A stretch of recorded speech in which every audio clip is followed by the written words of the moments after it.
சிங்கம் வாயில் தானாக மாட்டிக்கொண்ட ஒரு கதை சொல்லுவார்கள். அதுபோன்று ஏற்கனவே தமிழ்நாடு அரசு சிறப்பாக விசாரித்து கொண்டிருந்தது. இந்த விசாரணையில் மிரட்டல் வரப்போவதில்லை, நியாயமான விசாரணை நடந்திருக்கும்.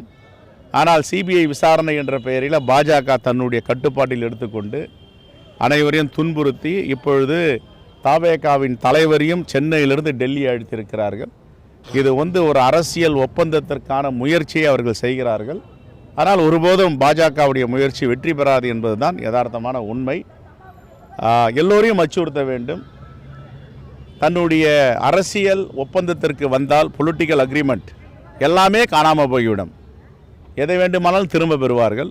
ஒத்து வரவில்லை என்றால் என்னென்ன தொந்தரவு கொடுக்க முடியுமோ, பிரச்சனை ஏற்படுத்த முடியுமோ அனைத்தும் ஏற்படுத்துவார்கள். அவர்களுக்கு சாதகமாக வரவில்லை என்றால் அனைத்தையும் சிதைப்பார்கள். இதுதான் கடந்த கால வரலாறு.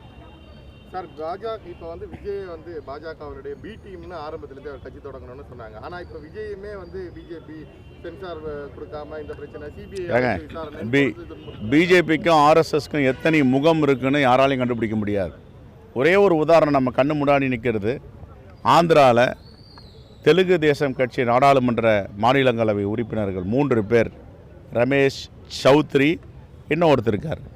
3 பேரும் என்ன பண்ணாங்கன்னா ரைட் பண்ணாங்க. நீங்கள் டிடிபிக்கு ரொம்ப பின்புலமாக இருக்கிறீங்க, முதுகெலும்பாக இருக்கிறீங்க.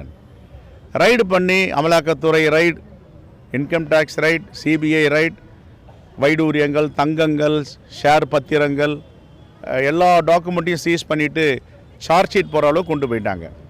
இந்த பொலிட்டிக்கல் அக்ரிமெண்ட் நான் அடிக்கடி சொல்கிறேன் பாருங்கள், இது ஒரு முன் உதாரணம். 3 பேரும் ஒரு மனதாக முடிவெடுத்து நாங்கள் பாஜகவில் சேரோன்னு சொன்ன உடனே எல்லா வழக்குகளும் திரும்ப பெறப்பட்டது. எங்கே இருக்குது? சௌத்ரி மேலே ஆந்திராவில் எங்கே வழக்கு இருக்குது? ரமேஷ் மேலே எங்கே வழக்கு இருக்குது? இன்னொருத்தர் இருக்கார், அவர் பேர் எனக்கு தெரியல. 3 நாடாளுமன்றம் இன்றைக்கி வெப்சைட்டில் போனீங்களா தெரியும். அது எதுக்காக வழக்கு போட்டாங்க, எதுக்காக பறிமுதல் செய்தாங்க, எதற்காக சிறையில் அடைச்சாங்க, எதற்காக குற்றப்பத்திரிகை தாக்கல் பண்ணாங்க. அவங்க சேர்ந்த உடனே புனிதவான்கள் கங்கையில் குளித்த மாமனிதர்களாக புனிதர்களாக ஆக்கி கொண்டு வந்துட்டாங்க. வாஷிங் மிஷின் நிர்மா மாதிரி அவங்க எதிர்த்தா ஊழல் வழக்கு எல்லா கான்ஸ்பிரசியும் கொண்டு வருவாங்க.